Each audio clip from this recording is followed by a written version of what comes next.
வணக்கம் நண்பர்களே, இது உங்கள் ருத்ரன் 2.0 சேனலுக்காக உங்கள் சிவ மனோஜ். இப்ப நம்ம என்ன பார்க்க போறோம்னு பாத்தீங்கன்னா, நம்ம ருத்ரன் சேனல் வந்து கிட்டத்தட்ட 150வது வீடியோ போட போறோம். அதை வந்து நம்ம சிறப்பா கொண்டாடணும்ன்ற வகையில வந்து கேப்டனோட ஆலயத்துக்கு வந்து கேப்டனோட சிறப்பை வந்து பேசலான்னு இருக்கோம். வாங்க வீடியோக்குள்ள போலாம். வணக்கம் நண்பர்களே, நான் தான் கோபிநாத். நான் இன்னைக்கு கேப்டன் அவர்களுடைய வாழ்க்கை வரலாறு பத்தி பேச வந்திருக்கேன். இது எங்களோட 150வது வீடியோ. ஓகே, கேப்டன் அவர்கள் 1952 ஆகஸ்ட் 25 மதுரையில பிறந்திருக்காரு. அவரோட அப்பா பேர் வந்து அழகர் சுவாமி, அம்மா பேர் வந்து ஆண்டாள். கேப்டனுடைய இயற்பெயர் என்னன்னா விஜயராஜ். கேப்டன் அவர்கள் சிறு வயதுல இருந்தே படிப்பு மேல ஆர்வம் இல்லாத காரணத்தால அவர் 10ஆவதோட படிப்பை நிறுத்திட்டாரு. மேலும் அவரோட நண்பர்களோட சேர்ந்து திரையரங்குக்கு செல்றது, ஊர் பிரச்சனை போய் தலையிடுறது, இது மாதிரி வேலைகள்லாம் செஞ்சதால அவங்க அப்பா அவருடைய ரைஸ் மில்ல கண்காணிப்பதற்கு கேப்டன் அவர்களை நியமிச்சாரு. கேப்டன் அவர்கள் அங்க ஒரு முதலாளியா இல்லாம தொழிலாளிகளோட தொழிலாளியா இருந்து நிறைய நல்ல விஷயங்கள்லாம் பண்ணாரு. அதை பார்த்து அவங்க அப்பா ரொம்ப பெருமைப்பட்டாரு. சின்ன வயசுல இருந்தே கேப்டன் அவர்களுடைய நீங்காத ஆசை என்னன்னா ஒரு சினிமா துறையில நடிகன் ஆகிறது. அந்த பயணத்தை நோக்கி அவர் சென்னைக்கு வராரு. அந்த கனவு நோக்கி பிறகு நிறைய தயாரிப்பு நிறுவனங்களுக்கு ஏறி இறங்குறாரு. ஆனா அவரோட நிறத்தை காரணம் காட்டி நிறைய இடத்துல அவரை நிராகரிக்கிறாங்க. 1979 காந்தி அவர்களுடைய இயக்கத்துல வெளிவந்த இனிக்கும் இளமை படத்துலதான் அவர் முதல்ல அறிமுகம் பண்ணாரு. அது தொடர்ந்து அவருக்கு 3 படம் சரியா போகல. இறுதியா அவரு நல்ல பள்ளங்களை கொடுத்தாரு. 100 ஆண்டு தமிழ் சினிமா வரலாற்றுல கேப்டன் அவர்கள் 150 படத்துக்கு மேல் நடிச்சிருக்காரு. அதுலயும் கேப்டன் பிரபாகரன், சட்டம் ஒரு இருட்டறை போன்ற இந்த சிறப்பான படங்களையும் கொடுத்திருக்காரு.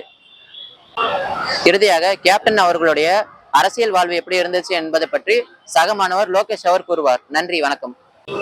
வணக்கம் நண்பர்களே, இன்னைக்கு நம்ம எதை பத்தி பார்க்க போறோம்னா கேப்டன் விஜயகாந்த் அவர்களை பத்தி தான் பார்க்க போறோம். அவர் அரசியல் வாழ்க்கையில எப்படி என்ன பண்ணாரு இது எல்லாத்தையும் நம்ம பார்க்கலாம்.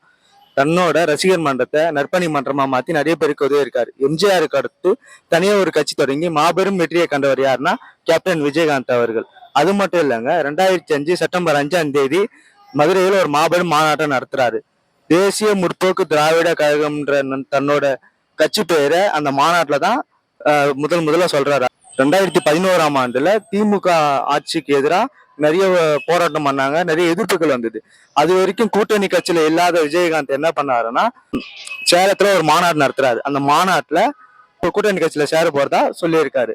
அது மட்டும் இல்லைங்க, திமுக கட்சி ஆட்சிக்கே வரக்கூடாதுன்னு இருந்த ஜெயலலிதா அவர்களுடைய கட்சியில போய் இணைகிறாரு. இவரு விஜயகாந்த் அவர்களுக்கு 41 தொகுதிகள் ஒதுக்குறாங்க.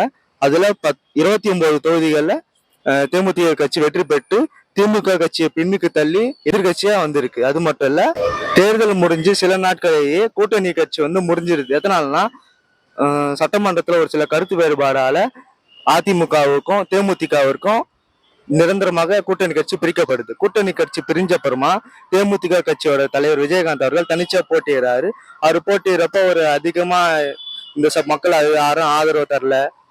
நம்ம விஜயகாந்த் அவர்களுக்கு உடல்நல குறைவால மக்களை சரியா பார்க்க முடியல, அவரோட கருத்தை மக்களுக்கு சொல்ல முடியல. இதுதான் தேமுதிக கட்சியோட வீழ்ச்சின்னு கூட சொல்லலாம். வணக்கம் மக்களே. இப்ப நம்ம 150வது வீடியோ ருத்ரன் 2.0 சேனல்ல போடுறதுனால கேப்டனோட சிறப்புகளை பார்க்கலாம். இப்ப என்னன்னா, அவர் முதல்ல பாத்தீங்கன்னா 2001 இருந்து 2006 வரைக்கும் நடிகர் சங்க தலைவர்ல இருந்தாரு. அப்போ வந்து நடிகர் சங்கம் வந்து கடன்ல மூழ்கி இருந்தது.